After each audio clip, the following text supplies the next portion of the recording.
Oi, gente. É, Hoje, conforme eu havia falado, vou começar uma live, né? E vamos falar sobre cuidados paliativos, né? Vou estar chamando as participantes.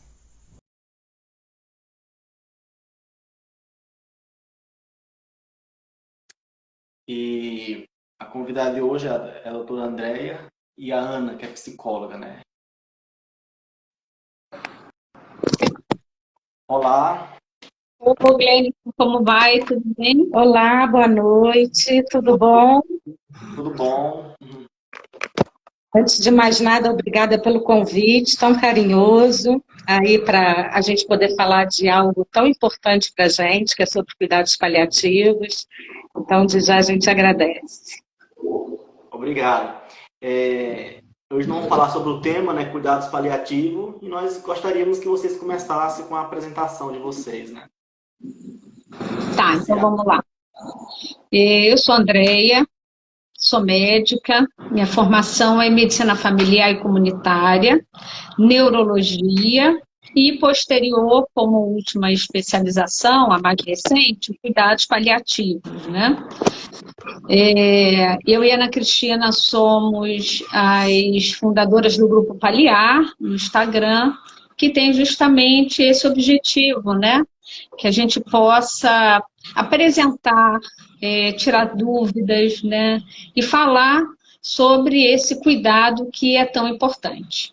Eu sou psicóloga, minha formação, eu sou especialista em cuidados paliativos e tanatologia, e estou em processo de finalização de formação de logoterapia, né, que é uma linha teórica da psicologia muito sinérgica com cuidados paliativos. Então, elas se encontram muito bem, né, pela busca do sentido, o sentido no sofrimento. Então, é a minha formação. E nós juntas na gestão, gerindo aí o Grupo Paliar. Certo. Então, gostaria de começar com vocês perguntando o que seria exatamente o cuidado paliativo? Então, o cuidado paliativo, né, ele tem um conceito pela OMS, Organização Mundial de Saúde, que descreve muito bem do que se trata esse cuidado, né? É uma abordagem que promove a qualidade de vida dos pacientes, dos seus familiares, que encontram, que enfrentam uma doença que ameaça a continuidade da vida. Né? Através da prevenção, do alívio do sofrimento, e requer uma identificação de um diagnóstico precoce de uma doença que ameaça, a avaliação e o tratamento da dor e de outros problemas de natureza física, psicossocial e espiritual. Na prática, né, quando a gente foge um pouquinho dessa questão teórica, na prática, os cuidados paliativos hoje é uma especialidade de saúde, né? Não é restrita só ao médico, mas ao profissional de saúde, que tem o objetivo de tratar e aliviar o sofrimento de qualquer paciente que, num determinado momento de sua vida, recebe um diagnóstico de uma doença que ameaça a sua vida pelo seu tratamento ou pelo seu curso mesmo, sem possibilidade de cura. Né? Então, é uma especialidade hoje multidisciplinar que abre as portas para qualquer profissional de saúde. E é interessante até a gente fazer um comentário sobre o termo paliativo, porque é um termo que ele, na nossa tradução para a língua portuguesa, ele fica muito pejorativo, porque a gente pensa em paliativo como algo que é um quebra-galho, é um artifício, é um arremedo, é um jeitinho. Mas, na verdade, a palavra paliativo vem do latim pallium, e pallium significa proteção. Então, na Idade Média, aqueles cavaleiros, né, que lutavam, que estavam nas guerras, usavam mantos grandes, longos, quentinhos, nas suas cavalgadas. E a missão deles era procurar pelos seus iguais, pelos seus parceiros de luta, que estivessem feridos, necessitando de conforto, de cuidado. Eles tiravam aquele manto protetor e davam a proteção para aquele que estava vulnerável. Então, cuidados paliativos, se nós pensarmos, é exatamente isso. Quer dizer, é dar qualidade de vida, é dar conforto, é cuidar daqueles que estão vulneráveis. E quando a gente fala daqueles, porque é o paciente e a família, né? Então, nós pensamos sempre, quando trabalhamos em cuidados paliativos, nessa unidade, né? Nós estamos falando de uma unidade, que é o paciente e a sua família, que efetivamente padece junto, né, com o doente da casa. Certo.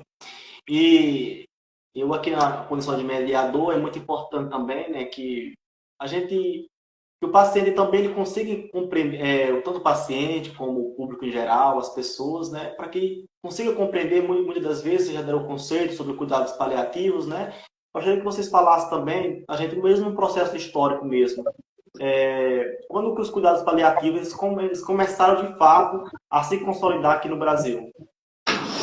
Na verdade, o cuidado paliativo, como especialidade no Brasil, ele é muito recente, né? Se a gente for olhar lá para trás, ele dá início na Inglaterra, através da Cicely Saunders. Cicely foi a matriarca dos cuidados paliativos, né? É uma pessoa que a gente não pode deixar de mencionar no momento em que a gente fala sobre esse cuidado. Cicely era assistente social, depois evoluiu como enfermeira e posteriormente fez medicina. Justamente porque ela buscava cuidar do paciente, da família, como um todo, né? Com um olhar para o sofrimento de todos eles, né? Então, Cicely deixou para a gente, hoje, da especialidade, uma frase muito importante, e é o conceito principal, tá? É o pilar dos cuidados paliativos. Eu vou ler para vocês, porque isso é tão forte para a gente, que eu vou dizer que é como se nós estivéssemos lendo a nossa missão, tá? Eu me importo pelo fato de você ser você.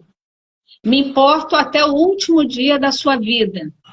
E faremos tudo o que estiver ao nosso alcance, não somente para ajudar você a morrer em paz, mas também para você viver até o dia da sua morte, né? E é um viver até o dia da morte que a gente busca sempre quando a gente tem um ente querido, ou nós como profissionais de saúde, um paciente, um viver sem dor, né? E se ele traz um conceito de dor diferente daquela que fica tão limitado quando a gente fala só da dor física. Então, ela traz o conceito para o cuidado paliativo da dor total. Por que eu estou falando isso antes de dizer quando é que isso chega ao Brasil? Porque isso é o pilar. Isso é o que a gente precisa entender do que é realmente cuidado paliativo. E aí a Ana pode falar um pouquinho melhor desse conceito de dor total que Cicely trouxe para a gente. Ela era de uma sabedoria tão grande, né, tão ampla e tão clara, que ela conseguia perceber que quando se trata de uma situação como essa, não há como separar corpo, alma, espírito, o físico, você sofre como um todo. Quando a gente fala você, o paciente e a família, né? Então, a dor total, nós estamos nos referindo a uma dor emocional, que é aquela dor de eu estou inseguro, eu estou ansioso, o que vai acontecer comigo? Eu vou fazer minha família sofrer? Será que eu vou sofrer? Tem uma dor espiritual, para aqueles que são religiosos, Deus me abandonou, por que eu que estou passando por isso? Para os não religiosos puxa, será que eu não vou ter oportunidade de viver um pouco mais além? Por que a finitude está vindo tão rapidamente? Por que o universo está fazendo isso comigo? Tem uma dor social, que a gente esquece dessa dor social. o paciente, ele perde o seu status social, ele provavelmente vai deixar de trabalhar, ele vai ficar dependente, ele sabe que a família dele vai ficar vulnerável, ele fica alijado da sociedade. A sociedade tem a morte como um tabu, tem a doença grave como um tabu. Então, esse paciente, ele fica isolado. Então, aí a gente tem a dor social.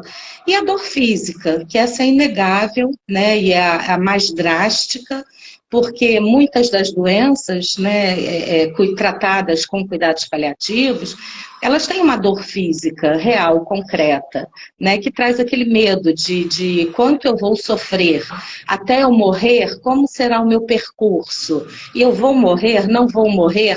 Quanto será meu sofrimento? E essa dor física ela é tão relevante que ela precisa ser a primeira a ser trabalhada nos cuidados paliativos. Porque quem tem dor, quem está em sofrimento, não vai ser acessível para você trabalhar espiritualmente, psicologicamente, emocionalmente. Então, a dor física é onde, primeiramente, os cuidados paliativos vão agir. E aí, nós estávamos falando de Cicely Saunders, ela morreu em 2005 e deixou um legado fantástico. Mas se nós observarmos, a Andréia vai colocar isso para a gente um pouquinho, olha quão tarde chegou no Brasil, né? No Brasil, desculpa, gente, é que eu tenho um cachorrinho em casa, mas já vão sossegar. Mas chegou no Brasil em 1900 na realidade, ele chega como conceito em 1990, né? Então, é uma especialidade realmente muito nova. Pensar que eu formei em 1993, né? Então, os cuidados paliativos, para mim, é muito recente aqui. Em 1996, a gente tem um serviço muito importante aqui no Rio de Janeiro, que é o INCA, e que o INCA cria o INCA 4, que era uma estação, um hospital, voltado para aqueles pacientes em que, diante de uma doença ameaçadora da vida, a partir do momento em que a terapêutica para aquela doença, né, na tentativa de modificar aquele curso, já não tinha mais esse efeito, então esse paciente seguia para o hospital, INCA 4, e lá ele era acompanhado por uma equipe de cuidado paliativo, né?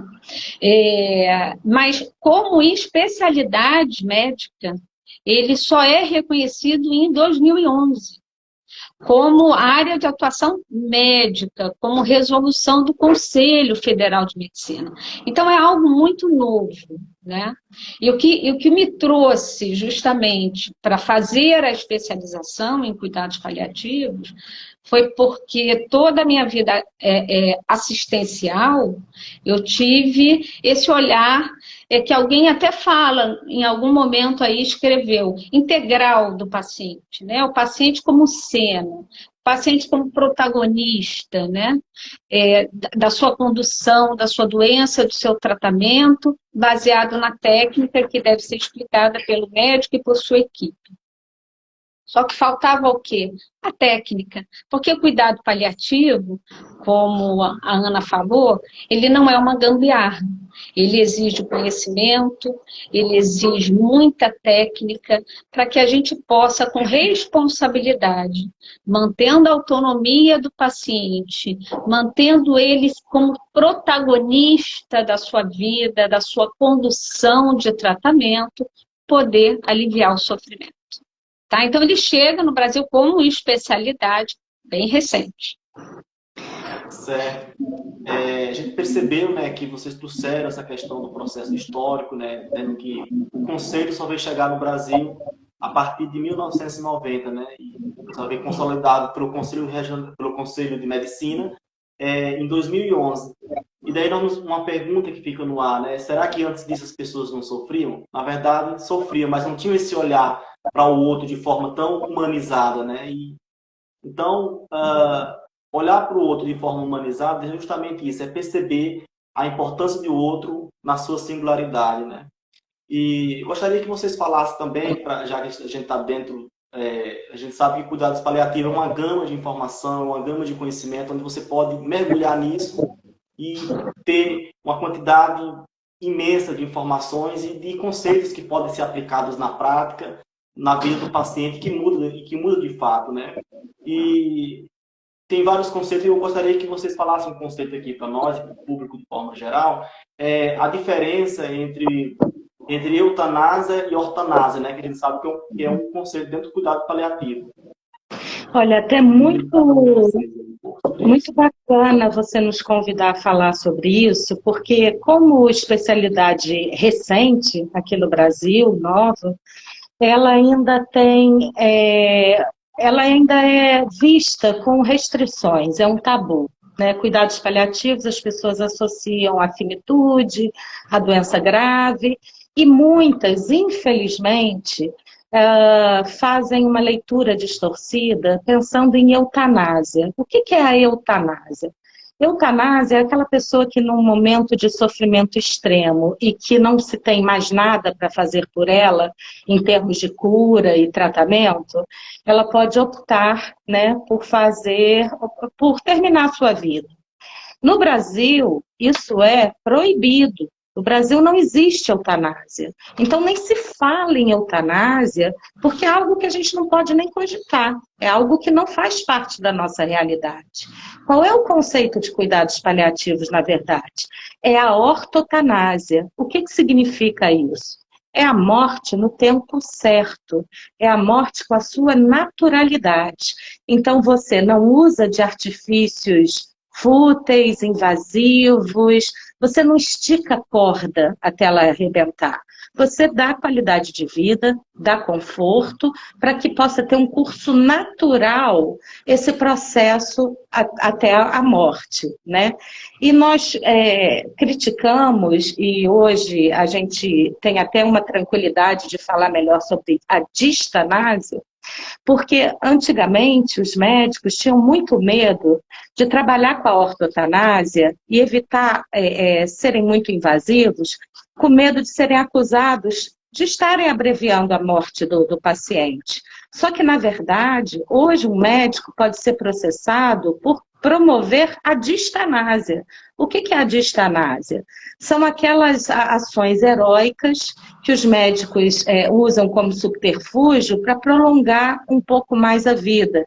Então, são intubações sem necessidade, que você não tem, a Andrea, como médica, vai poder conversar um pouco melhor sobre isso, mas são ressuscitações cardíacas num senhorzinho de 97 anos de idade, que já está com DPOC, que já está com câncer metastático. Como é que você vai ressuscitar uma pessoa dessa? Então, a distanásia é o oposto do que se propõe nos cuidados paliativos, é você esticar ao máximo possível o tempo de vida e prolongar de alguma forma esse evento de morte.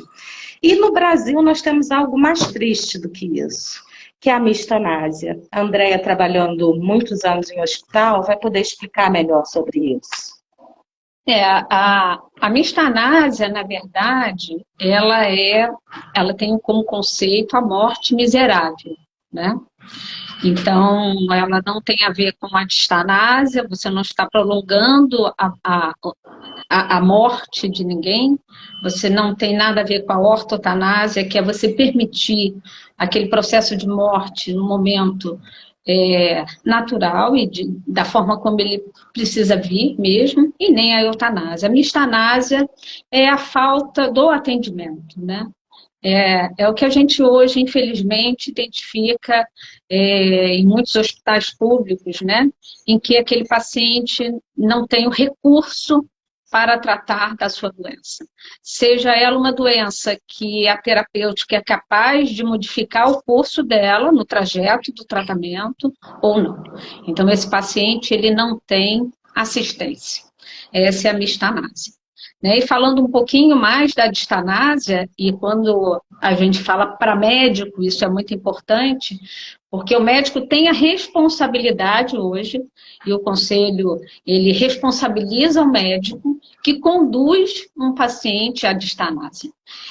A gente não deve ter medo de ser processado, porque você não deu um suporte ventilatório a um paciente em que a sua doença não mais existe uma terapia modificadora para ela, em que o processo de morte é aquele e que você invade para prolongar, dar um prolongamento a esse momento de morte. O médico hoje, ele é responsável por isso. Então, ele deve temer, sim, porque isso traz muito sofrimento ao próprio paciente e à família. É responsabilidade do médico entender aonde nós precisamos permitir, dando alívio ao sofrimento, controlando todos os sintomas possíveis e permitir que aquele momento de morte chegue o mais natural possível, tá?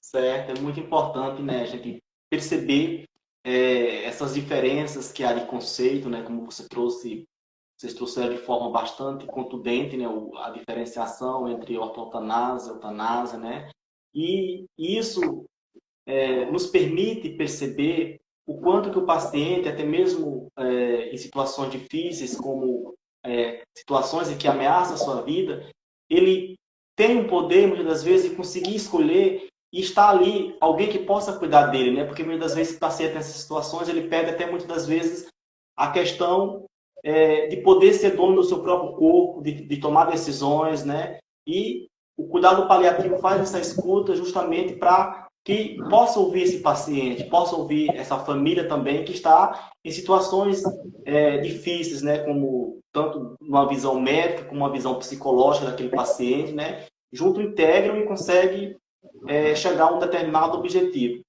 Mas, de fato, quem que realmente precisa de cuidados paliativos?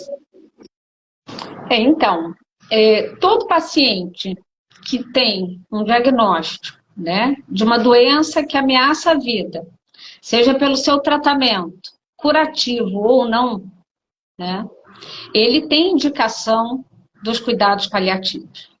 Na verdade, Guilherme, eu queria deixar bem claro, cuidados paliativos, que é o cuidado de proteção, é uma responsabilidade de qualquer médico, tá? Existe o cuidado paliativo de cuidado de proteção e existe a especialidade e equipe de cuidados paliativos. E esses cuidados, eles podem entrar em momentos diferentes da trajetória daquela doença. Cuidar e proteger um paciente e sua família é responsabilidade de qualquer profissional de saúde, tá? A gente não vai separar isso, né? Existe profissional que cuida e profissional que não cuida? Não. É responsabilidade, compromisso do profissional de saúde. Eu estou falando como médica, mas eu estou colocando todos os profissionais de saúde a cuidar e proteger. Mas o que acontece? No momento em que você tem um diagnóstico de uma doença que ameaça a sua vida, seja no seu tratamento, ou seja no decorrer da doença, você já precisa ter o apoio e o suporte para o conhecimento daquela doença. Você precisa trazer o paciente para junto e um entendimento técnico, né? Essa é a responsabilidade do médico, para que ele possa decidir junto qual vai ser a ser apresentada a estratégia de tratamento e que ele possa colaborar e participar ativamente dessa escolha. E quem são esses pacientes, né?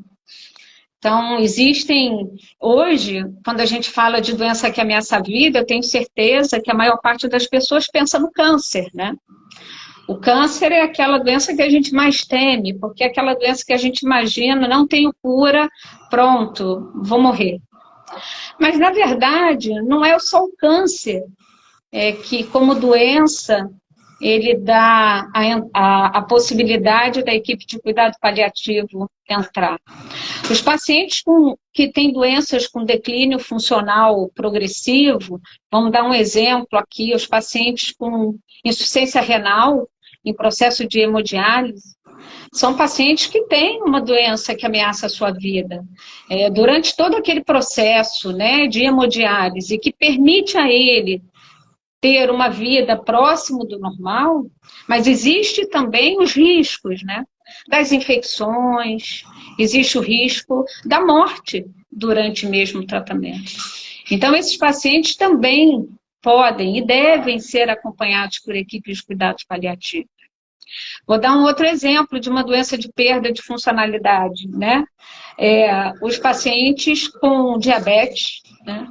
Os pacientes com diabetes, eles têm uma evolução durante toda a sua vida que exige o cuidado, que exige proteção, que exige fazer com que ele participe da sua estratégia de tratamento, que ele possa escolher.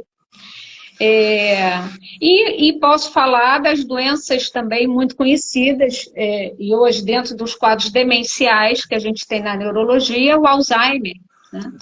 O Alzheimer também é um grupo de pacientes que também seguem critérios para a equipe de cuidado paliativo, não só por ele, mas pela família, tá? Uma notícia de uma doença que ameaça a vida do paciente, seja pelo seu tratamento ou seja pelo curso dela, ela muda completamente a vida dessas pessoas, em todos os sentidos. Então, todo esse grupo, e não só os pacientes com câncer, seguem critérios para o cuidado paliativo. E vou falar mais, né? E eu acho que dá para a gente exemplificar. Os cuidados paliativos, até pouco tempo atrás, e em alguns lugares ainda, a equipe de cuidado paliativo, ela é chamada no momento em que o médico que cuida daquele paciente já entende que a estratégia de tratamento não vai modificar aquela doença e que não se tem mais nada a fazer. Esse não se tem mais nada a fazer é algo que para a equipe de cuidado paliativo não existe. Nós temos muito a fazer até o dia da morte para o paciente e a família e depois da morte para a família que fica. Então, o que eu queria dizer? Que até pouco tempo atrás, em alguns lugares ainda é assim, a equipe de cuidado paliativo ela é chamada quando o paciente já está na sua terminalidade, já está no seu momento de morte. Ele vai morrer depois de amanhã. E aí chega a equipe de cuidados paliativos. Esse paciente era colocado num quarto lá no finalzinho do corredor, para que ninguém precisasse participar daquele momento, né? Que é de dor para todos. Mas, no entanto, o cuidado paliativo, ele deve iniciar a partir do diagnóstico. Essa equipe deve entrar a partir do diagnóstico, para que ela possa participar com esse paciente ainda lúcido, ainda consciente, que ele entenda o processo de doença, que ele entenda quais são as estratégias de tratamento e que ele possa participar das suas decisões. Assim como a família, conhecer os valores, conhecer a vontade dele quando ele não mais puder se manifestar, né? Para que tenha esse valor muito bem marcado, muito bem conhecido por todos da equipe e da família, para que a gente não siga nada que seja diferente do que aquele paciente esperava. Você falou com muita propriedade da autonomia do paciente, e isso nos cuidados paliativos é assim, a espinha dorsal, né? O protagonista é o paciente, ele é o dono da informação, ele tem os valores dele, ele pode se manifestar da forma que ele achar mais adequada, né, em cima dos valores atitudinais dele, de formação. E o que é curioso é que ele é tão respeitado que se ele optar por não saber das informações, ele vai delegar isso para que alguém o faça. Então, hoje, nós temos, inclusive, a possibilidade de estar fazendo as diretivas antecipadas de vontade, que é quando você dá oportunidade para esse paciente, para ele resolver questões. Ele vai falar o que é importante para ele, o que não é importante. O paciente ele tem direito de querer virar para você e dizer: eu quero que tente até a última gota, até o último sopro. Eu quero tentar viver até o último momento de vida. Ele tem esse direito. Como pode, ao contrário, dizer: eu não quero nenhuma atitude heróica, eu não quero nenhuma investida fútil.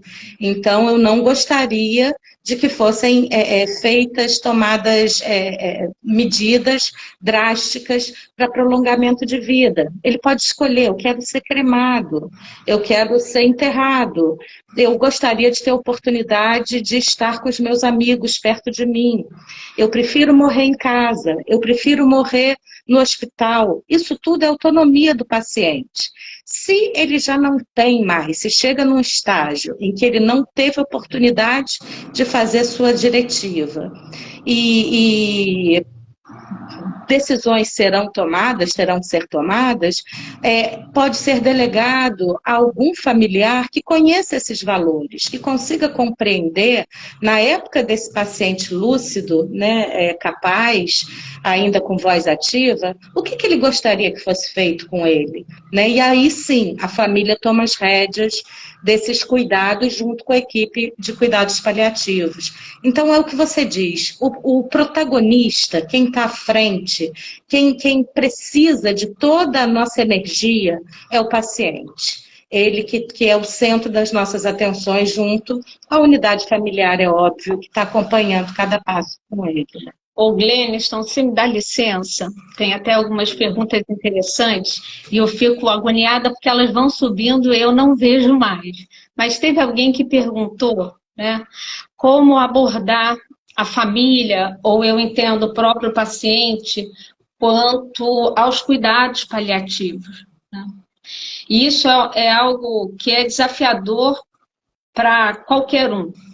Seja o médico mais experiente do mundo, eu já ouvi o quanto é difícil, muitas vezes, você dar a má notícia, né? A má notícia dentro de um cenário, de uma doença grave, uma doença que ameaça a vida, ou que está evoluindo de forma a não termos mais uma terapêutica modificadora dessa doença, é sempre uma má notícia, é sempre difícil.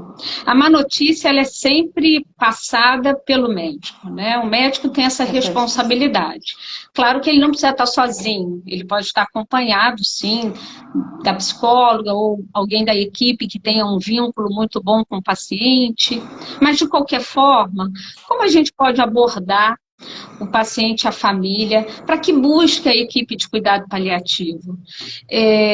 Se você conseguir, né, acolher e mostrar para aquele paciente, para aquela família, o quanto é importante que ele seja acompanhado por uma equipe que tecnicamente está preparada para cuidar de qualquer sofrimento na trajetória dessa doença ou do seu tratamento, eu tenho certeza que eles vão receber isso com mais abertos. Por que eu falo isso? Não é questão de ele estar em terminalidade ou agora eu não tenho nada a fazer. Não, é o contrário. Olha, essa equipe vai conseguir, através da técnica e do conhecimento, auxiliar você durante toda essa trajetória com o controle dos seus sintomas e diminuir o seu sofrimento. Quando o paciente tem essa segurança, às vezes não é na primeira consulta, não é na segunda, ele vai para casa, ele pensa, a família conversa, marca a consulta com o especialista, não vai, isso às vezes demora. Mas quando ele entende que essa equipe está ali para protegê-lo e acolher durante toda aquela trajetória, não só ele, mas como os cuidadores e suas famílias, normalmente a gente tem o sucesso aí com a equipe acompanhando ele até o momento da sua morte e, posteriormente, a família, se assim for de vontade deles. Mas não é fácil, tá, gente? Má notícia não vai virar boa notícia nunca. É uma coisa que a gente fala sempre. A má notícia é má notícia. Ela é sempre ruim, mas ela pode ser com acolhimento, ela pode ser com compaixão. E é isso que a gente precisa buscar. O que muda é a forma com que isso é feito.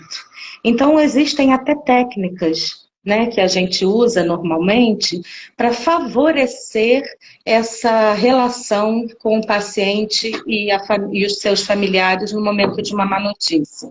Existem técnicas para isso. Por exemplo, o que nós chamamos de spikes, né, que são siglas em inglês, que é quando você vai organizar todo um espaço, né, adequado, com privacidade, com aconchego, para que aqueles familiares e o paciente possam estar com a equipe de cuidados paliativos para receber, às vezes, uma notícia de que a metástase aumentou, que está com uma metástase mais grave, ou qualquer procedimento, qualquer momento do processo, né, mais delicado. Mas você tem que ter muito cuidado em usar os spikes, por exemplo, como ferramenta, como uma trilha, um norte, mas ele não é engessado, né? Porque o que nós estamos falando nesse momento é um ser humano falando para outro ser humano. E cada um vai ter a sua dificuldade de lidar com isso, vai ter as suas peculiaridades. Então, é quase que como se a gente personalizasse esse atendimento, né? Então, depois de ver todo um ambiente adequado, nós vamos planejar essa reunião. Então, vamos ver como é que está o prontuário desse paciente, né? Vamos trocar de ideia com a equipe multidisciplinar, que a gente vai ter oportunidade de falar por que uma equipe tão grande, né? E formada de que tipos de profissionais. Nós vamos convidar os profissionais mais relevantes da equipe para participarem daquele momento junto com o paciente. E antes de mais nada, nós vamos procurar entender o que aquele paciente sabe até o momento da doença dele. Às vezes a desinformação é gigantesca e a gente começa a passar um monte de informação para aquele paciente familiares que ele ainda nem absorveu, ele nem aprendeu ainda. Então é o momento da gente saber o que aquele paciente sabe, até onde ele quer saber, porque ele tem direito de não querer saber, né? E nós vamos procurar, então, acolher e dar de forma compassiva. O que é compassiva? É com amorosidade, sim. É de alma para alma. É de profissional, sim, mas é um ser humano para outro ser humano. Então, com muito respeito, muita transparência e muita compaixão. A Ana Paula aqui, acho que ela fez uma pergunta dentro do contexto, né? Ela pergunta para a gente como que se faz, por exemplo, quando se chega um cuidado paliativo, psicólogo, que a gente fala, uma equipe integral, e ele encontra essa dificuldade, como ela trouxe aqui a palavra aqui, resiliente, né? Paciente que demonstra uma certa dificuldade de aceitar esses cuidados. Como que a equipe aborda em situações como essa? Acho que a gente está falando um pouco aí do cerco do silêncio. O cerco do silêncio é uma coisa que acontece muito nesse segmento de trabalho, né? O cerco do silêncio é quando uma das partes, a gente está falando aí de 3 pilares. A gente está falando da equipe profissional, a gente está falando do paciente, a gente está falando do familiar. Um dos 3 pilares pode tentar escamotear a informação ou usar de subterfúgios, de artifícios, para não ser claro na má notícia. Por que isso acontece? Acontece no intuito de fazer o outro sofrer menos. Não quero que sofra. Mas não é esse o caminho. O médico, ele pode usar de palavras técnicas, falar termos técnicos, usar uma abordagem fria, porque ele quer passar batata quente para outra pessoa, para dar a má notícia. Então, esse cerco do silêncio pode vir até da equipe médica, que vai falar mediquês, para não falar a realidade dos fatos e não ter que entrar em contato com o sofrimento humano, né? Agora, esse cerco do silêncio pode ser do próprio paciente. Aí aquele paciente que vira e diz, olha, não fala nada para minha família, que eu não quero que eles sofram com essa notícia. Eu quero evitar sofrimento. Ou o inverso, os familiares que têm acesso ao diagnóstico, mas querem que o médico omita as informações para o paciente. Como trabalhar? É o que a gente diz, com transparência. A autonomia e a informação é do paciente. Então, antes de qualquer coisa, o médico tem que ter claro de que ele é um participante ativo, fundamental nesse processo. Então, não pode partir dele esse cerco do silêncio. E nós, facilitadores, às vezes não é nem um psicólogo, às vezes o vínculo foi feito com o médico, ou o vínculo foi feito com o assistente social, ou com o enfermeiro que está lá no dia a dia. Eles podem ser facilitadores para a gente tentar conciliar aquela família de forma que possa atender às necessidades do seu paciente. Então, se ele não quer saber, será delegado para algum familiar. Ninguém vai forçar. Tudo que é impositivo, você afasta o outro. Então, tudo que é impositivo não traz resultado favorável.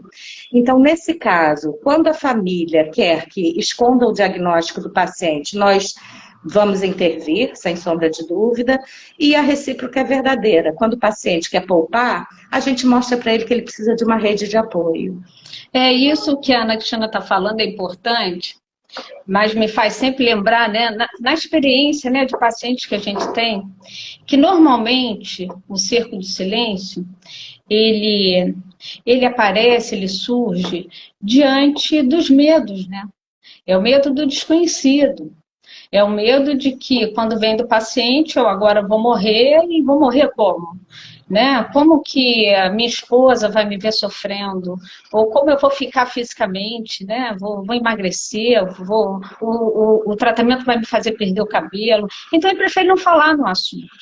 Né? Então, a gente precisa mesmo, e isso é com muita transparência, com muita tranquilidade, e um trabalho em equipe muito alinhado, a gente precisa ir esclarecendo as dúvidas e dando segurança de que todo o processo, apesar de má notícias durante todo o processo de tratamento das doenças ameaçadoras, nós podemos dar a tranquilidade de que nós estaremos juntos para controlar qualquer sintoma com sofrimento. A dor, o enjoo, a perda de cabelo. O trabalho em equipe tem essa função. O trabalho paliativo, o cuidado paliativo, ele não pode ser feito só com um médico.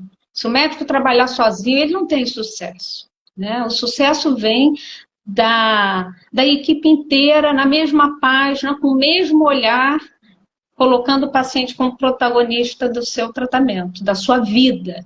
E é o que ele é mesmo. Então, para você ter uma ideia, dentro dos cuidados paliativos, a gente trabalha com a enfermagem, que tem um papel fundamental.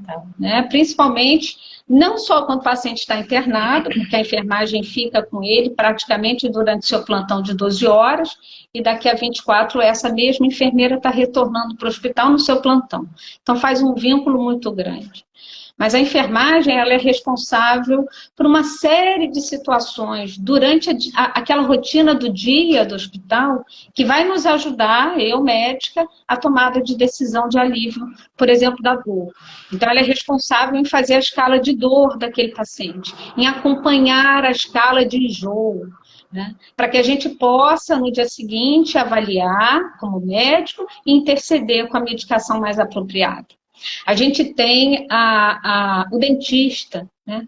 Quantos tratamentos vão trazer alguns malefícios à boca, ao dente, né? Então, a gente tem a mucosite como complicações de radioterapia, de quimioterapia, que precisam ser tratadas e acompanhadas pelo dentista. A gente pode cuidar, mas a gente tem que ter um especialista do nosso lado, porque, tecnicamente, o cuidado paliativo ele não pode errar.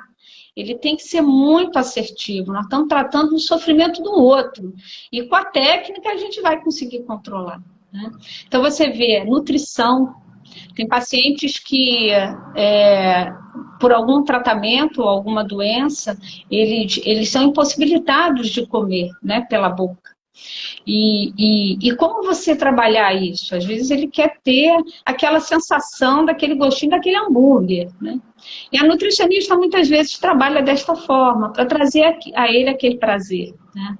A gente tem a fonoaudióloga que também ajuda bastante na deglutição, no controle de secreções, a fisioterapia com a mobilização no leito para diminuir a dor, né? Com a parte da orientação da aspiração, quando o paciente é muito secretivo e tem algum suporte, né?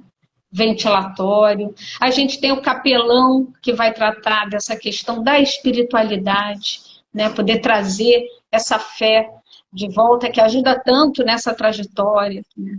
A terapia ocupacional, que vai adaptar para que ele possa ter, mesmo em casa ou no hospital, adaptar as atividades que ele gostava de fazer. Coisas interessantes, como o paciente que nós tínhamos, por exemplo, que tudo que ele queria, o que faria ele feliz, ele estava em casa, num processo de adoecimento ainda que permitia estar em casa, e tudo que ele queria era poder sentar com a família e almoçar, junto com a família, estar entre a família e amigos. Só que ele estava com dificuldades, porque ele tinha um câncer já metastático, ósseo, e a terapeuta ocupacional foi treiná-lo como sentar, foi botar colete, foi treinar como segurar da melhor forma para não ter dor, segurando talheres. Então, você veja, foi auxiliar no banho, para ele poder ter mais autonomia no banho, tinha toalhas acolchoadas que ele saía do banho e ele mesmo conseguia se enxugar. Então, são coisas relativamente simples, mas que para aquele paciente tem uma relevância gigantesca. Para ele, é o que ele precisa naquele momento, é só o que ele quer. Né? Dentro das limitações que ele tem, é algo que pode trazer um bem-estar. Então, por isso que é uma equipe tão grande, tão ampla. Temos terapias integrativas também, que vai dar um suporte muito grande a nós profissionais, que também ficamos com burnout, ficamos estressados, sofremos, sentimos a perda. Tem pacientes que ficam conosco anos, né? E que, quando estão em processo de finitude, também trazem sofrimento.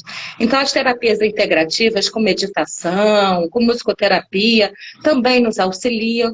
Então, vocês vejam, nós estamos falando de uma gama de profissionais muito grande, e é tudo muito desconhecido ainda, né, para o público. E como vocês já citaram nessas questões, de que muitas das vezes o paciente, coisas simples, né, que assim, ao nosso olhar, né, muitas das vezes, um olhar do público, é uma coisa simples, por exemplo, o paciente sentar-se à mesa e comer com um familiar. Mas o paciente isso tem um grande significado, porque a gente percebe que nesse momento o paciente começa a ressignificar coisas que a gente tem como cotidiano, dia a dia, sentar na mesa, comer. Só que nesse momento a gente percebe que o paciente, ao perder essas questões como não poder estar com a família naquele momento que ele mais queria, não poder compartilhar uma festa de aniversário, isso para ele também é um processo de luto, né? Um luto não só da morte, mas um luto pela perda das suas funcionalidades, né? Eu gostaria que vocês falassem um pouco para a gente como que funciona o luto diante, por exemplo, desses familiares, quando tem uma perda de um familiar e a questão da medicalização, como que funcionam essas questões na vida desse paciente. O luto, na verdade, ele não é um estado, ele é um processo, né? Então, o luto é um processo natural que acontecerá inevitavelmente. Só que a gente pode tentar trabalhar pacientes e familiares de forma a evitar o luto complicado, tá? O luto é uma dor que toma conta da sua vida de uma forma muito grandiosa por um bom tempo. Mas que você, com o tempo, vai criando uma musculatura emocional de tal forma que você possa resgatar a sua vida, né, independente daquela dor e daquele espaço que será ocupado eternamente dentro de você. Só que as pessoas não querem ter contato nenhum com dor. Dor é ruim, tristeza faz sofrer. Então, é quando você fala da medicalização. Muitas pessoas não querem passar por esse processo.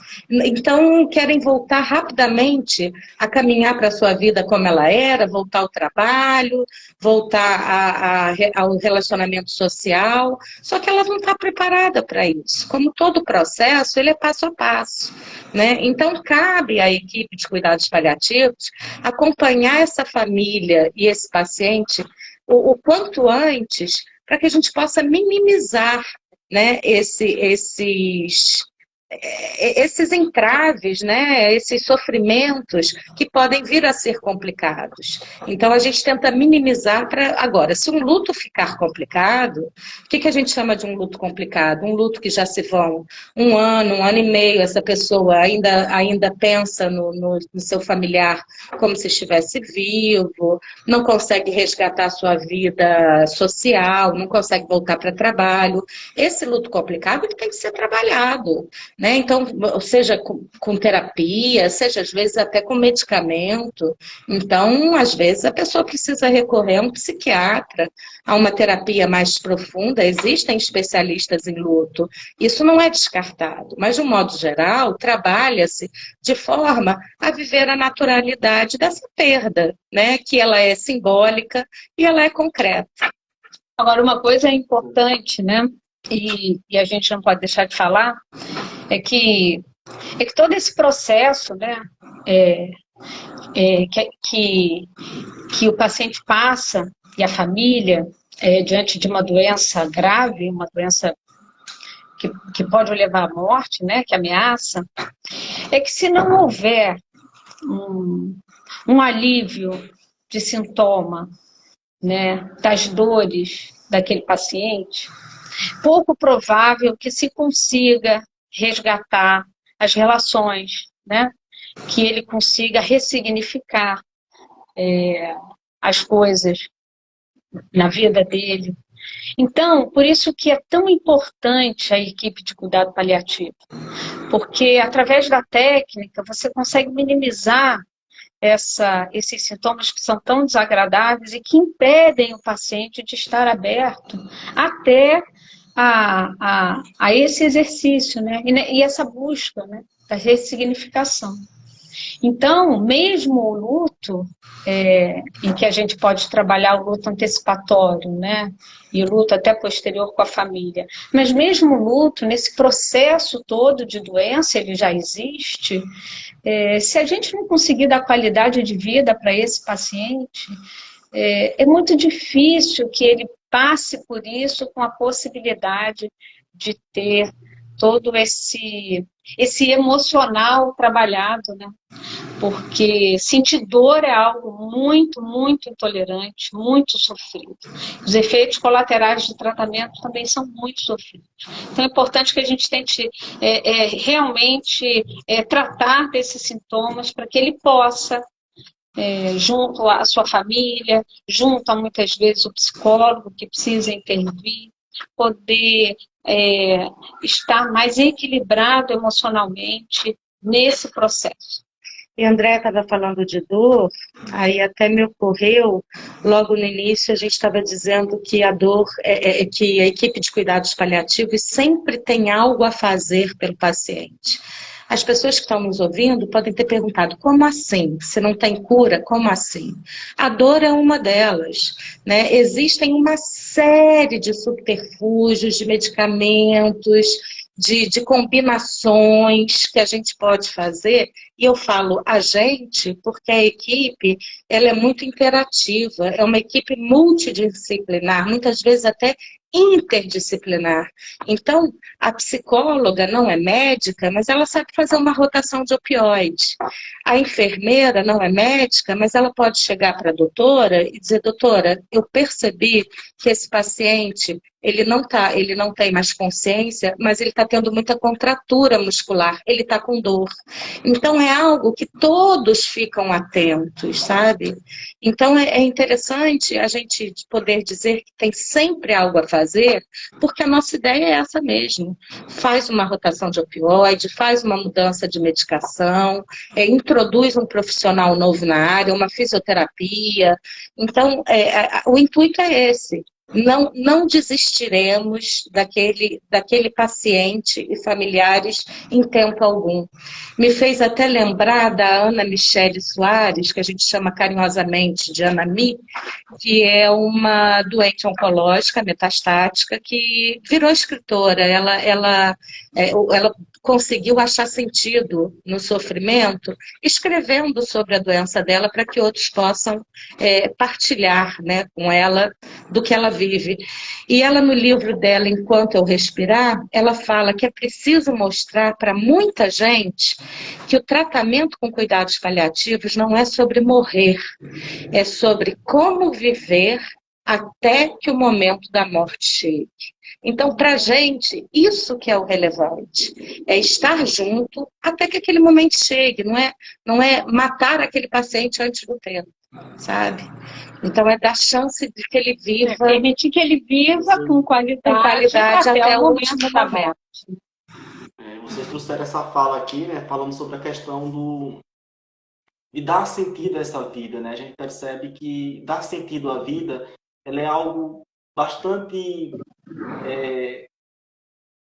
adequado e muito forte para determinadas pessoas. Por exemplo, quando a gente traz o exemplo da Segunda Guerra Mundial, né? Quando muitas pessoas estavam no campo de concentração, né? Viktor Frankl, né? Que é um dos grandes teóricos que muitas pessoas conhecem, ele percebia que justamente aquelas pessoas, embora estivessem com ameaça de morte, situação de calamidade, passando fome, sede, ele percebia que as pessoas que conseguiam ter uma maior força de lutar e muitas das pessoas que conseguiram sobreviver e até o fim, mesmo passando privações, foram aquelas pessoas que tinham o sentido da vida. Em que sentido? Olha, eu tenho esperança de sair daqui, eu tenho uma esperança de ir lá fora encontrar meu filho, a minha família, e eles lutavam contra aquilo, né? Muitas das vezes até contra certas privações, né? A gente percebe que até mesmo em situações... a gente sabe que muitas vezes nós temos células no nosso corpo, né, que muitas vezes formam câncer, né, e outras questões e metástases, mas a gente percebe também que quando o paciente ele atribui um sentido àquele momento, por mais terminal que esteja, a gente percebe que há uma melhora emocional e até muitas vezes até a fisionomia do paciente durante uma situação que para ele, vamos dizer, é difícil sair daquela situação, quando ele atribui um sentido àquilo. Então, a ressignificação do momento é muito importante na vida do paciente, né, porque ele consegue perceber e tirar uma percepção, embora de uma situação difícil, mas tirar uma percepção positiva de uma realidade que, vamos dizer, para a medicina, para a família, é difícil, né? Gostaria que vocês falassem um pouco sobre a questão da ressignificação da dor nesse momento, vamos dizer, de uma doença terminal. Isso não é simples, né? Mas é necessário. Então, por isso que eu até digo que a logoterapia caminha muito bem junto com cuidados paliativos, porque tem todo esse trabalho de ver o homem não só no lado psicobiológico dele, né? Ver também o espiritual, não estou falando do religioso, estou falando do espiritual transcendente, que sai de si, né? Que você consegue sair daquele seu problema incrustado só seu, você sai de si para poder transcender. E quando você transcende, você percebe que você tem um legado que você pode dizer. Então, por exemplo, era um pai que sofria absurdamente porque ele não podia mais jogar o futebol dele com o filho dele. E depois ele descobriu que ele podia fazer isso jogando PlayStation. Então ele foi jogar na televisão com o filho e ele pôde ensinar para o filho, a partir do joguinho online, todos os macetes de futebol que ele sabia, porque ele era um apaixonado por futebol. Todos os macetes, ensinava ao filho dele como ele gostava de jogar, onde ele jogava. E isso são coisas que ele vai ressignificando com simplicidade, são coisas pequenas, mas para quem deixa um legado para um filho, é muito.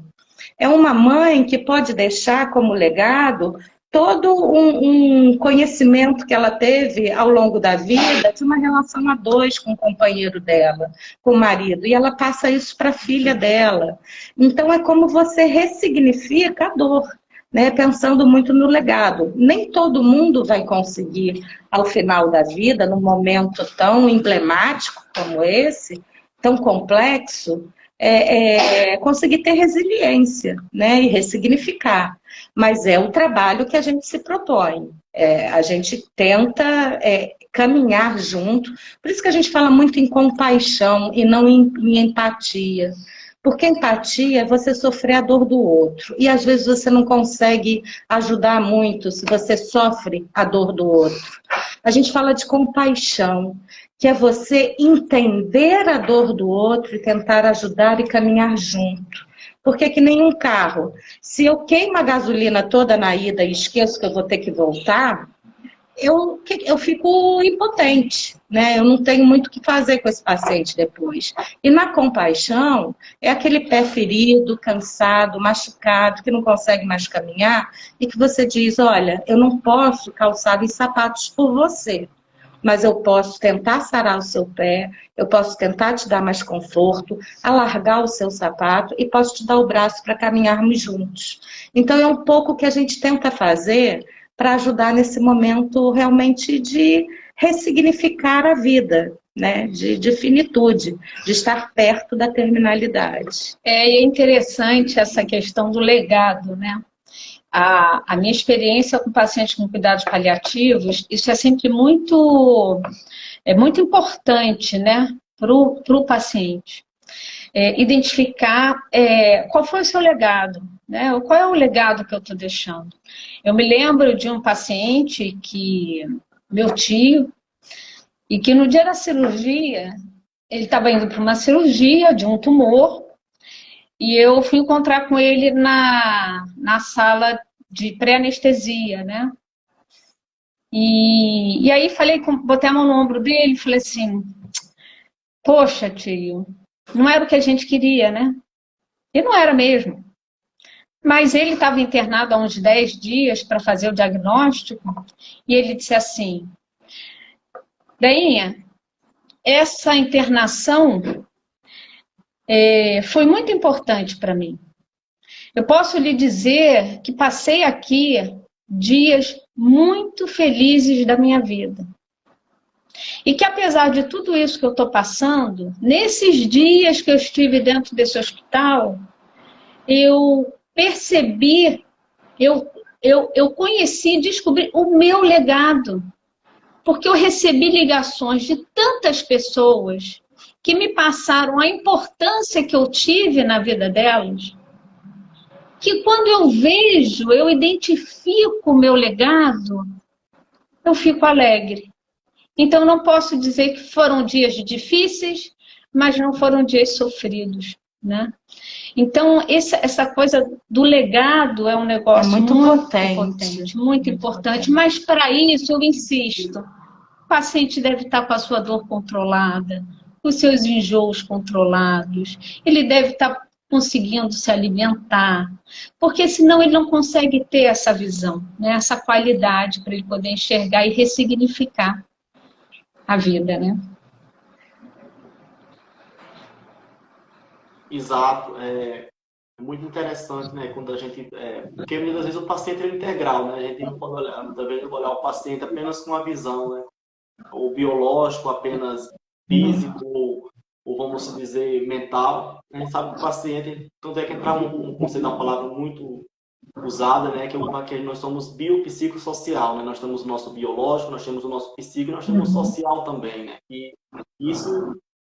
Eles não estão separados, né? Eles estão juntos, né? Se você não tem um social bem, então provavelmente estão eu acredito que vai refletir naquele momento de dor do paciente, né? Ou então se a família não está bem integrada naquele momento, o paciente tem que ter uma dificuldade, muitas vezes, de conseguir lidar com esse momento de dor, né? Porque há também uma desintegralidade da família nesse momento, que o paciente está, vamos dizer, é um momento, vamos dizer, para ele que é crucial, né? Que é ter que lidar com a sua finitude, né? Que muitas das vezes lidar com a sua finitude, compreender que aquele momento, vamos dizer, quando se fala muitas das vezes pacientes terminal, né? Traz um conceito de terminalidade, né? Da vida, e isso é angustiante ter que ouvir isso, né? Mas e daí? E muitas das vezes esse paciente que muitas das vezes tem sonhos, tem objetivos, de repente ele depara com uma notícia, olha, você está com uma doença grave, e aí todos esses sonhos, todo esse momento que o paciente teve de sonhos, de objetivos, é como se recair sobre suas costas no sentido de frustração, né? Poxa, eu planejei tanto e de repente aconteceu isso comigo, né? E o paciente começa muitas das vezes, e tem muitas vezes a associação do paciente estar com uma doença terminal, de repente associa com um transtorno, vamos dizer, depressivo, com a situação, por exemplo, tem essa medicalização não só da doença terminal, e o médico também tem que lidar com algum tipo de outro transtorno mental, né, como depressão, ansiedade elevada. Gostaria que vocês falassem um pouco como que lida com um paciente em situações como essa, vamos dizer, que está numa situação, vamos dizer, além da doença terminal, ter que enfrentar, por exemplo, uma crise de ansiedade, uma crise depressiva em seu momento terminal? Então, por isso que é muito importante que as pessoas entendam e os próprios médicos paliativistas saibam a importância do médico especialista quando este for necessário para esse paciente. Então, o psiquiatra é uma figura muito importante também nesse acompanhamento, porque se ele traz para a gente, como a gente falou lá no início, o conceito da dor total, e a gente não pode fugir disso, tá? Diante da dor física controlada, né?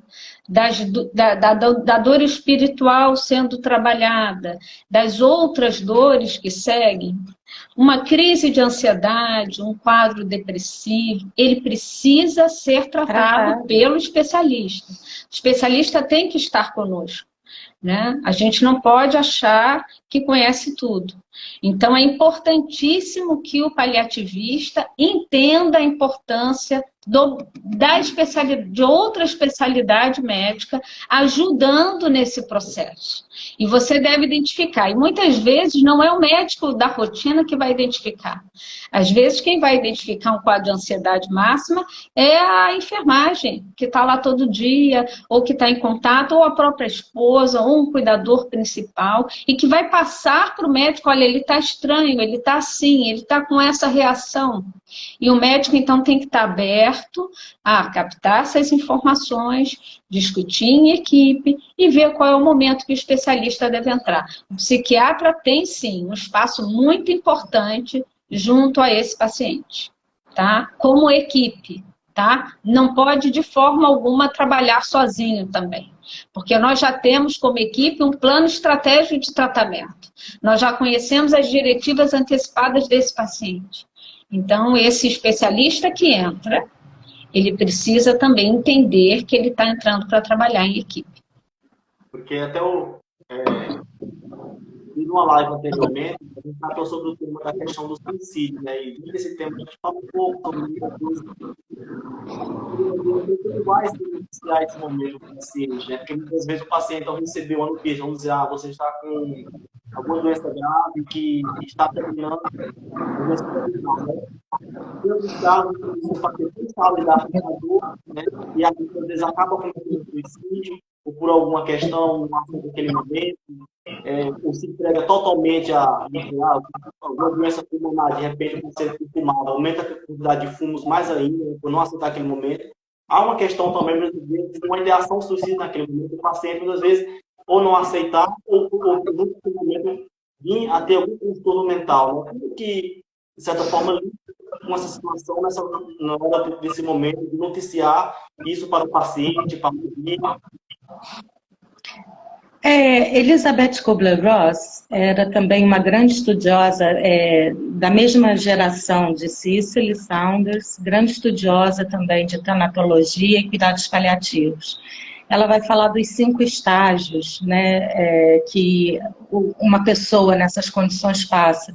E um deles é a negação. Então, você está mencionando a questão da ideação suicida, etc., esse paciente, ele provavelmente, não obrigatoriamente nessa ordem, mas ele vai deprimir, ele vai negar, ele vai ter raiva. E vai chegar um momento que entra aceitação.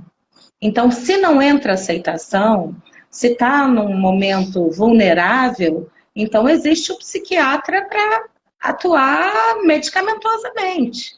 Porque cabe a nós, profissionais, zelarmos pela integridade desse paciente. Agora, não por isso deixaremos de ser transparentes, honestos e realistas. Por quê? Porque a gente acredita, assim como Elizabeth Kubler-Ross acreditava piamente, que esse paciente ele tem direito a resolver suas questões. né? Então, é fazer as pazes com o filho que estava brigado, é escrever um testamento, é poder definir o que quer ser feito, né, com os seus bens, deixar o seu legado por escrito ou falado, deixar sua história com seus familiares. Então, resolver questões também faz parte desse processo. Agora, se é um paciente que não sai da fase da depressão, a ponto de chegar com uma ideação suicida, esse paciente precisa de suporte. E um suporte mais contundente, né? Porque não faz sentido a gente deixar chegar a esse nível de sofrimento. É a gente lembrar dos princípios, né, do cuidado paliativo. Os princípios do cuidado é aliviar o sofrimento e proteger.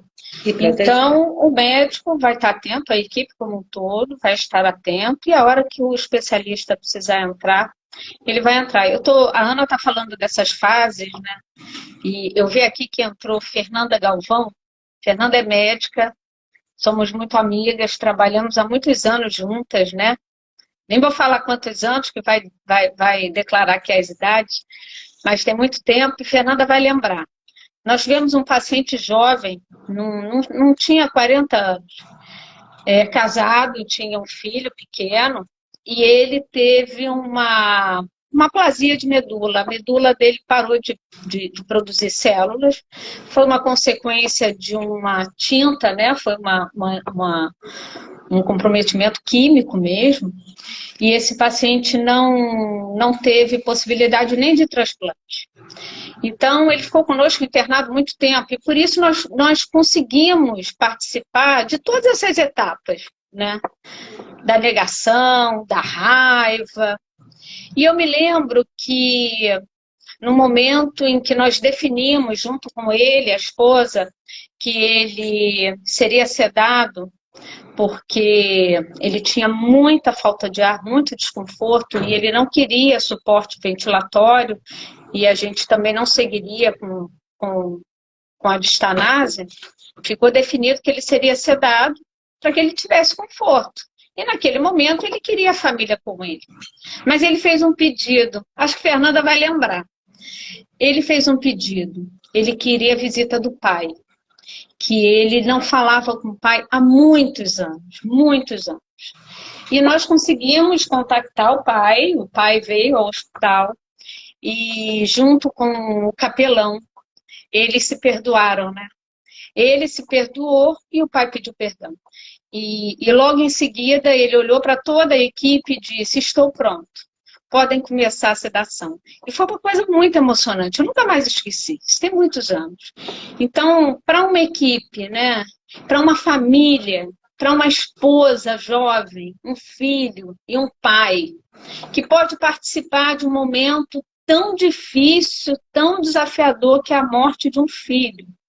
Você poder participar, mas entender que ele aqui pôde cumprir, né, com aquilo que ele tinha mais vontade, que era fazer as pazes, resolver as relações, né, foi uma coisa muito, muito boa, sabe? Muito boa. Não deixa de ser triste, morrer não é bonito, né? Não é bonito, é feio ver gente morrer, é ruim ver gente sofrendo, mas é a realidade, todos nós chegaremos lá. E Ana me diz que a única coisa que ela agradece pelo câncer que ela tem hoje é que ela pôde ter a noção da finitude. Ela teve a noção de que a morte chega. Então, que ela pôde se reinventar, ressignificar muitas coisas e seguir a vida dela. E isso impacta na vida, né? No viver da gente. Porque é sabendo que somos finitos que nós vamos, então, dar aquela caprichada na forma de viver e encarar a vida. Então, se a gente não tivesse essa noção de finitude, talvez a gente não se empenhasse tanto em buscar sentido. E a gente também não vai falar aqui que cuidados paliativos é lindo, é pegar na mão, é fazer carinho. É isso também. Mas ele vai muito além, né? Ele vai muito além só do aconchego, do acolhimento. Do acolhimento. Ele é técnico. Ele é técnico. Então, e é isso que a gente precisa divulgar, né, que existe essa especialidade, que vai ajudar a família e o paciente tecnicamente, com conhecimento, além de poder acolher, dar um abraço, pegar na mão, fazer que faz carinho, parte também. que faz parte, né? Nesse contexto, eu gostaria que vocês falassem um pouco para mim também como que funciona sobre a questão das diretivas antecipadas da vontade, né? Eu gostaria que vocês falassem um pouco para a gente. As diretivas, normalmente, o psicólogo tem como dar um apoio maior nesse momento, que já começa esclarecendo ao paciente e aos familiares que ele tem voz. Então, as diretivas é um documento oficial que você dá voz a esse paciente. Então, ele define até onde ele quer chegar e os direitos que ele quer ter nesse percurso dele, né, ao longo da doença. Essas diretivas, elas são imperativas, então elas são quase que como normas eficazes. Então, se um médico tem acesso num prontuário a diretivas antecipadas, isso é prioridade. As diretivas são prioritárias até a decisão médica, claro, que se for alguma coisa que não impeça a conduta adequada da medicina, é óbvio. Mas as diretivas, elas vão dar a possibilidade desse paciente ter amarrado tudo que para ele é relevante. Então, nós temos até, feita não só com pacientes com doenças ameaçadoras da vida, mas com idosos também, ou com qualquer outra pessoa. Eu tenho minhas diretivas feitas. A gente não sabe do dia de amanhã, né? Então, eu elegi, por acaso, a minha companheira de grupo paliar, né, paliativista, eu a elegi como minha representante. Então, se eu sofro um acidente, fico inconsciente e não tenho voz ativa, ela conhece meus valores, ela tem minhas diretivas, ela sabe como eu gostaria que ela conduzisse os meus momentos finais. Então, seja o paciente lúcido até o final, ou ele estando incapacitado, por meio de um representante, ele vai ser ouvido. Então, ele vai ter os seus desejos respeitados. Então, nós recomendamos a todas as pessoas, independente de idade, de condições de saúde, a que façam as suas diretivas. Até porque ela pode ser alterada em qualquer momento da sua vida, né? Até durante o tratamento, se o paciente quiser alterar diretivas, ele tem esse direito. E a gente vai oferecer isso a ele. E ela norteia muito as decisões importantes. Então, por exemplo, nós temos conhecimento recente de uma paciente idosa que tinha descrito nas diretivas dela, junto ao geriatra dela, de que ela não queria em absoluto ser entubada ou ressuscitada, porque ela tinha já um processo de DPOC muito avançado. Então, ela não queria medidas heróicas. E chegou, era um final de ano, era Réveillon, então ela estava com a cuidadora, porque os familiares estavam vivendo as suas particularidades, né, naquele momento de festas, eventos, etc. E a cuidadora, no desespero, que ela teve uma piora, levou-a a um pronto-socorro. E chega na emergência, a primeira coisa que fizeram, entubaram. Ela estava em insuficiência respiratória e o médico da emergência fez o correto. Fez correto. Ele entubou. Ele entubou, ele entendeu. A força das diretivas é tão grande que a filha dela, quando teve acesso, né, às informações que a mãe estava hospitalizada, que estava num CTI, entubada, conseguiu, apresentando as diretivas, que se fizesse a extubação paliativa, que é você desentubar, dando conforto, se preciso for, sedando, né, dando conforto adequado, mas conseguiu que desentubassem, porque era um desejo e uma vontade da paciente. Então, para você ver a força das diretivas antecipadas, né? A força que ela tem, já cunhada até junto aos profissionais de saúde. Mas vamos lá, só reforçando, tá? O colega da emergência, ele não errou. Não errou. Tá? Ele atendeu uma insuficiência respiratória de uma paciente que ele não tinha histórico, conhecimento nenhum de que ela já é uma paciente que tem uma doença ameaçadora da vida e que o processo de intervenção terapêutica não mais vai trazer a ela a qualidade de vida que ela tinha antes. Então, o processo de intubação, nesse caso, dessa senhora, pelo médico da emergência, não está errado. Mas com a possibilidade da intubação paliativa, por quê?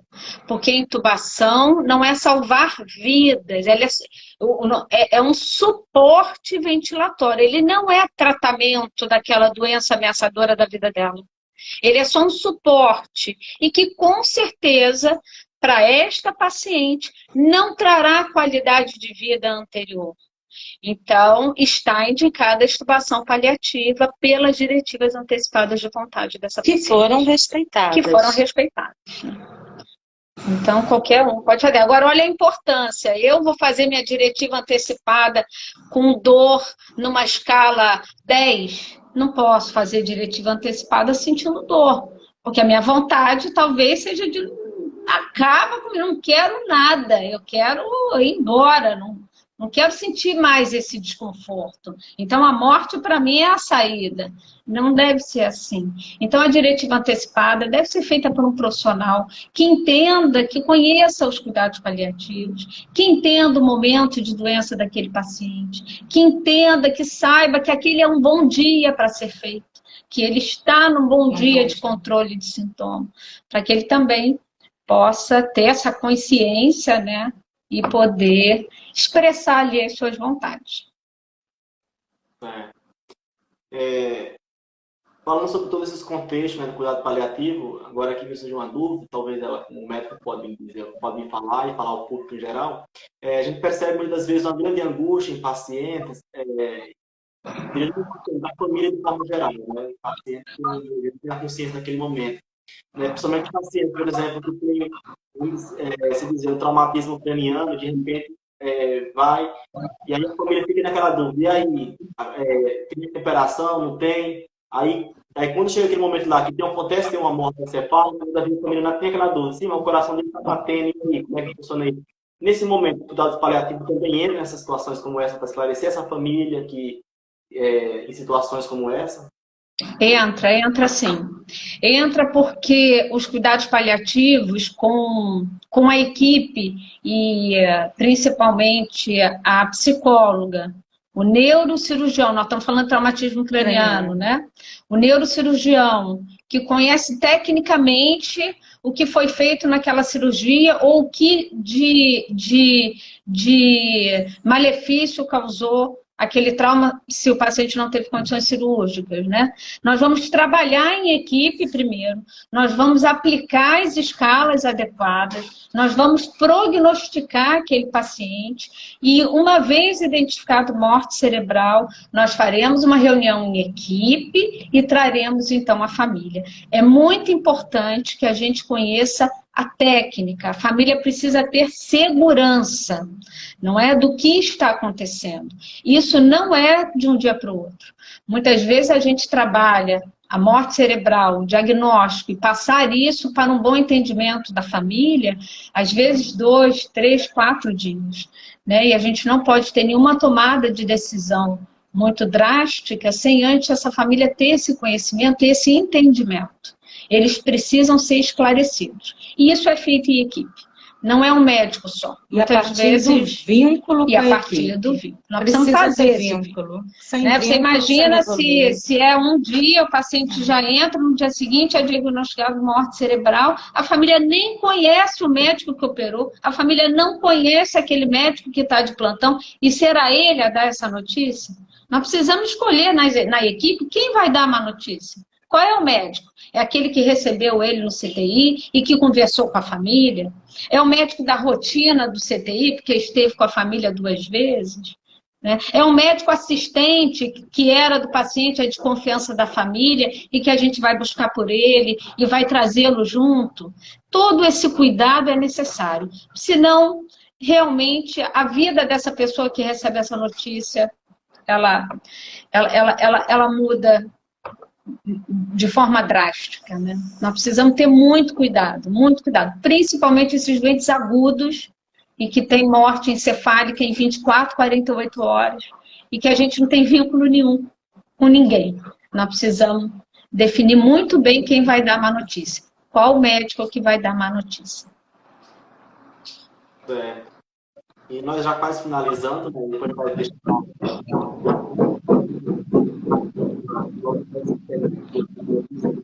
a gente não está te ouvindo bem, Glenisson, agora. Não falhou um pouquinho o seu áudio. Certo. Estão conseguindo ouvir agora? Finalizando agora, né? Vou fazer uma pergunta aqui. Eu vou dar espaço para muitas pessoas aí, quem quiser fazer uma pergunta, né, para vocês, o público que está nos acompanhando, né? Fique à vontade. Mas eu queria perguntar para vocês assim, em geral, qual é o saldo positivo que o cuidado paliativo deixa na vida da família, até mesmo do paciente, e de forma geral? Qual é o saldo positivo que ele deixa? Olha, aí a gente tem histórias para contar. A gente fica, nós temos frutos colhidos, o saldo que deixa. Ah, o saldo. Nós temos frutos colhidos que são lembranças, como a Andréia teve a oportunidade de falar sobre algumas delas, eu algumas minhas, que a gente não esquece.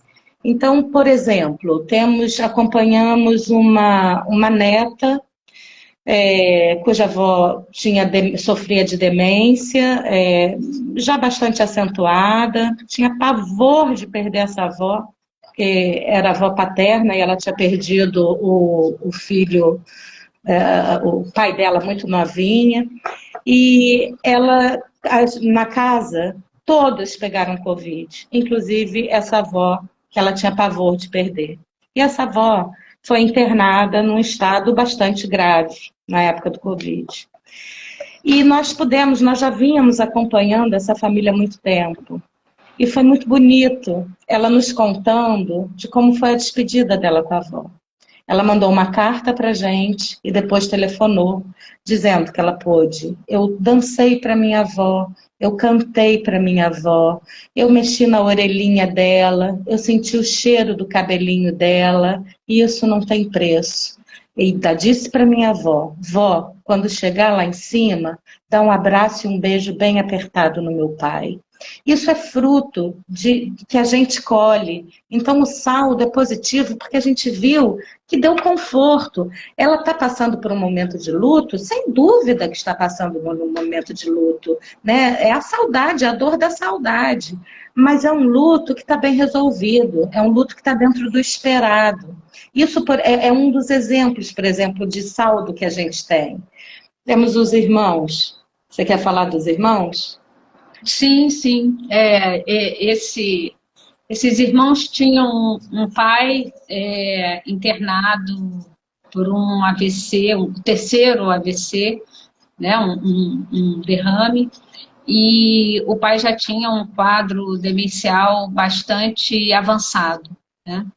E sairia de alta numa condição muito limitada de vida, para alguém que sempre foi muito ativo, que era o chefe, né, da família, aquela pessoa que tinha um cuidado especial naquela família. E esses irmãos, a partir da alta, nós acompanhamos esse senhor em casa, e acho que com uma semana, né, Ana? Ai, coisa de 10 dias.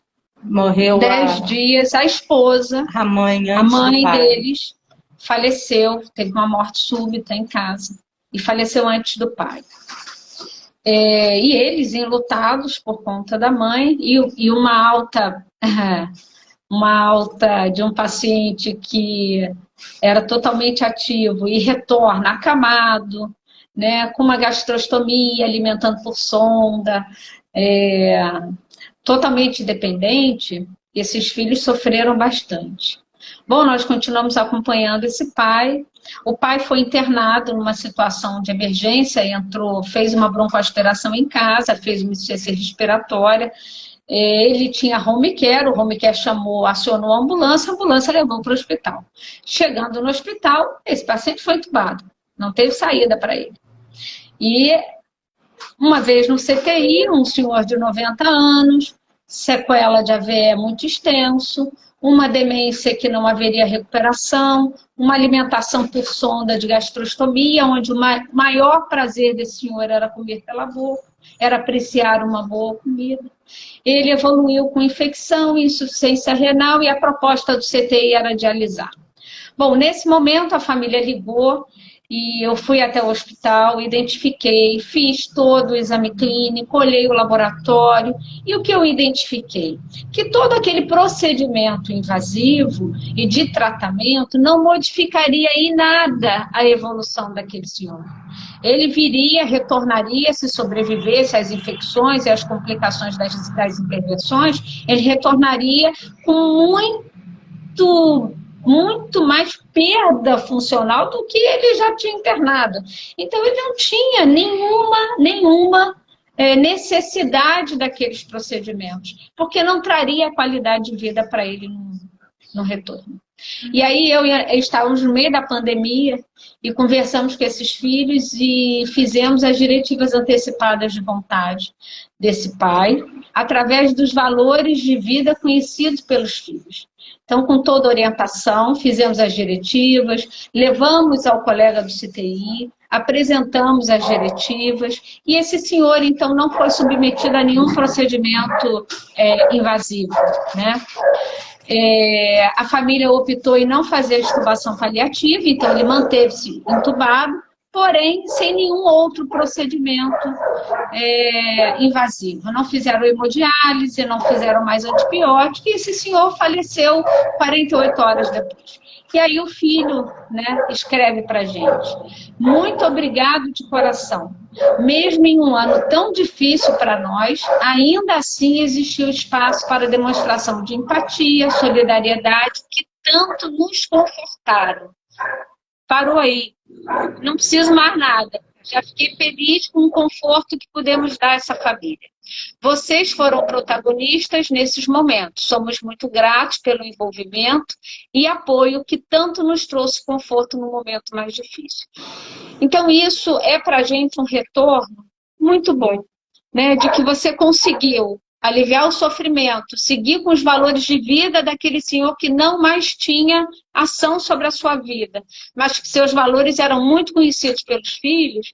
A gente conseguiu dar conforto a ele, um momento, uma trajetória digna, e aos filhos o conforto num momento tão difícil. Pandemia, luto pela mãe e luto pelo pai, né? Um intervalo de 15 dias.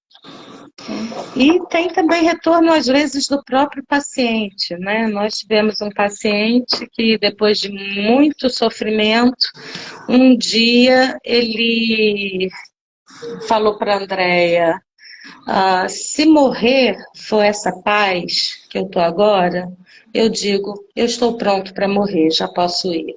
Então, a gente conseguiu, e morreu realmente, coisa que de umas 48 horas depois? Não, morreu nessa madrugada.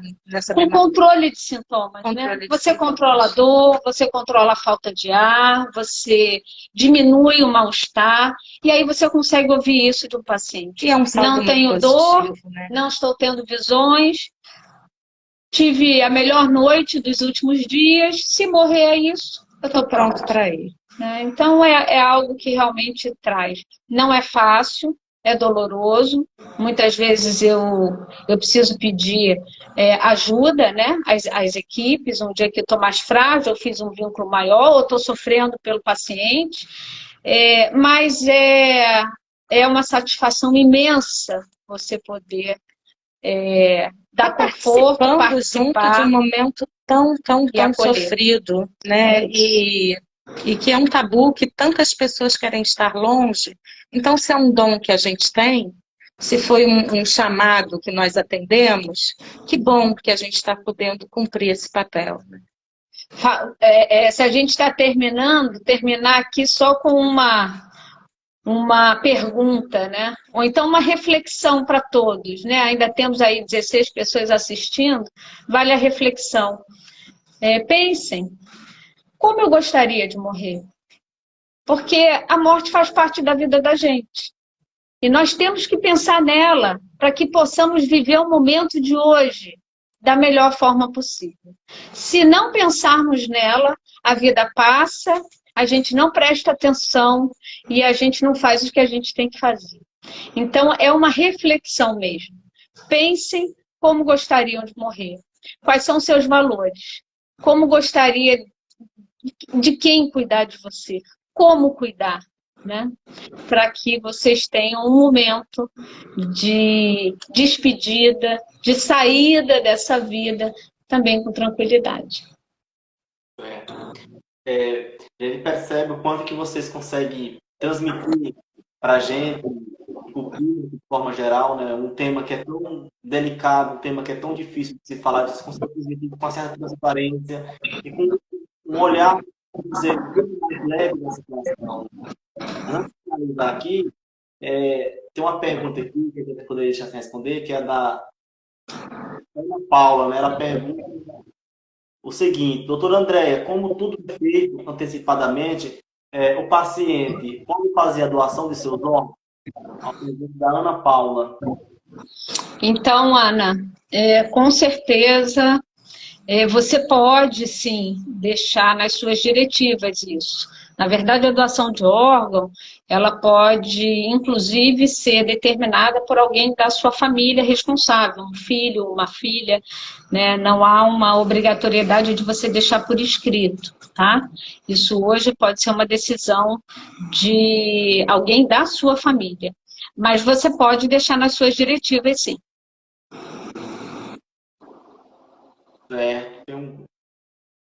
E ela fala que eu quero ser cuidado por a doutora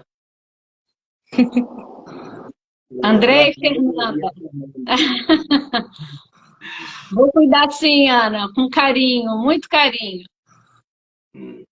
Então, gente, é isso. Eu quero agradecer a vocês, né, por ter aqui disponibilizado esse tempo, né, para falar de um tema que é bastante abrangente, mas é um tema muito, embora seja um tema, vamos dizer, que muitos consideram como um tema difícil de se falar, mas vocês trouxeram isso de forma leve, com que nós conseguíssemos, de alguma maneira, termos uma compreensão, né? Porque quando falar da morte, nós compreendemos a nossa finitude, né? E porque muitas vezes quando nós não conseguimos pensar na nossa finitude, que um dia vamos findar, muitas vezes nós levamos a vida de qualquer maneira, não pensamos o que nós vamos construir, né? E vocês conseguiram transmitir isso para a gente, né? Mostrar e viver, aprender a ressignificar a vida, né? Então, desde já, nós queremos agradecer a vocês pela participação e por ter contribuído com nós, de forma tão incisiva, que é justamente falar desse tema que é o cuidado paliativo. Muito obrigado.